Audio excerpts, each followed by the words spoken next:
Good morning, church. We're in John chapter 11 today, about halfway through John's gospel account.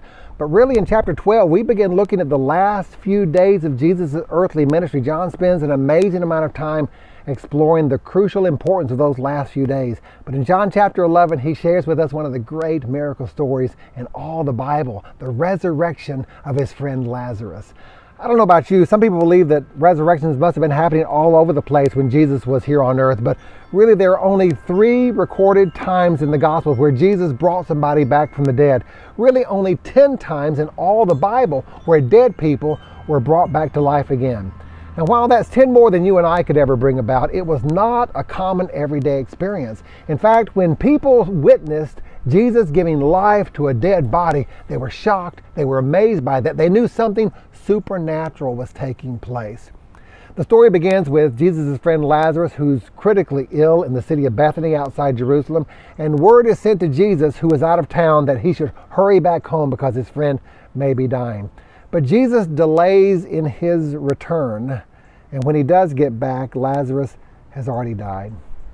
Mary and Martha, the sisters of Lazarus, rush out to greet Jesus, and in their grief they both say about the same thing. If you had only been here, you could have done something about this. There's something in their psyche, maybe in our way of looking at things too, that says sicknesses can be healed, but death is permanent. They might have seen Jesus raise sick people off their sick beds. They might have seen him give sight to blind people. But to restore life to an already dead body, surely that is beyond the power of Jesus. And to that, here's what Jesus says. I am the resurrection and the life. He who believes in me will live even though he dies, and whoever lives and believes in me will never die. Jesus says, I am life. People who come into my presence, who believe in me and follow me, they get my life. If they had died, they'll be raised to life again. If they were alive, they will never die again, because I hold all the power of life. And so he walks up to the grave of Lazarus, his friend. The mourners are there crying. They know the body's been in the grave for 4 days, already probably starting to decompose in the grave. They know this story has already concluded. And to that, Jesus calls forth and he says, Lazarus, come out of the grave. And his close, dear friend walks out, still wrapped in the grave clothes, but walks out, living and breathing. I don't know what you think may be beyond God's power in your life. Something you said, something you did, some regret that you have. Surely God can fix the minor things, but this, he can't do anything about this. Jesus says, I am resurrection.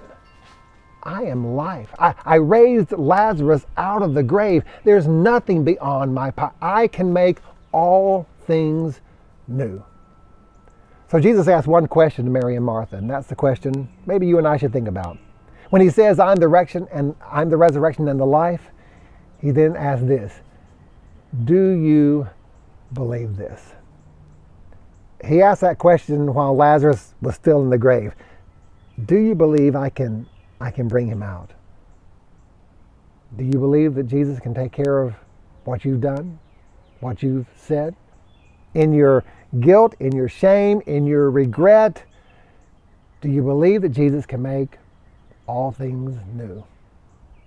If you doubted it, the story continues where Jesus erases all doubt when he himself comes out of the grave and promises that same resurrection for me and for you.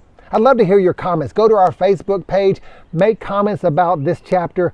I'd love to read what you have to say. I'll see you tomorrow.